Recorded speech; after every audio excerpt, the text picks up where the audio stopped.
Hey everyone, this is Noah. So welcome back to my little corner of the universe where I'm constantly surrounded by cats, but what else is new? So, Cairo 678 is a very straightforward and realistic movie. It delves upon the topic that universally we as a society are not normally comfortable talking about, which is sexual harassment and the rape culture. Here in the United States, we are grown up culturally hearing that when a woman is raped, she needs to marry her rapist. While I can't say that's probably the same for Egypt, after watching this movie, I can definitely get a glimpse of what the rape culture in Egypt could be like, if not possibly all of the Middle East. The three characters, how they took control of their own lives, their own situation, and dealt with it accordingly was great character work first for all the actresses involved, but Faces was the most poignant because of her interpretation from taking Seba's self-defense class.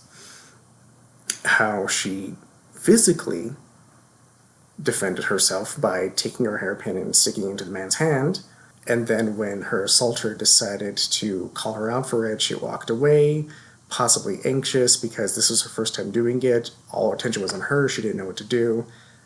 And then we see another man try to heckle her, so she turns around and just like stabs him. The scene where she goes to Seba and Seba is saying, "What are you, crazy?" And Feza responds, "Yeah, am I crazy? Probably." That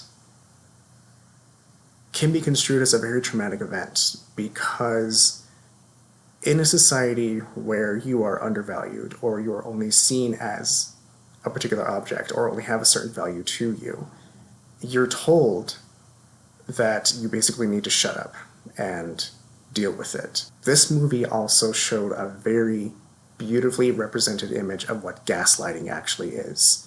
It makes you believe that your own reality, your own senses are fooling you. She almost admitted it when she says, "Am I crazy? I probably am.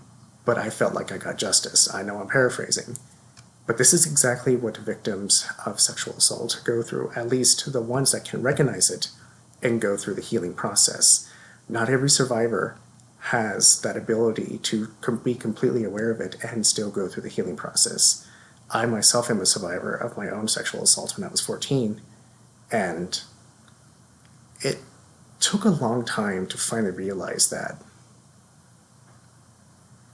I wasn't to blame, even though I felt like I was the one that put myself out there. Sorry, we're getting a little off topic. This is about the movie instead of my personal events. What I found to be the most poignant was at the very end of the movie, the three women were victim shaming each other. Now, if you remember Feza yelling at Seba saying, "Dress more modestly, don't wear revealing outfits, cover your hair," the same speech used towards victims from either the accusers or from those that are a third party who are only reading about it, it's the same language that the victims were saying with each other, and victim shamings from the victims is all too common. I would also like to point out that this movie was made in 2010 at the beginning of the Me Too movement and directly before the Arab Spring took place in Egypt. Some reviews say that this was actually the harbinger for that movement, so little food for thought. Anyway, ma salama.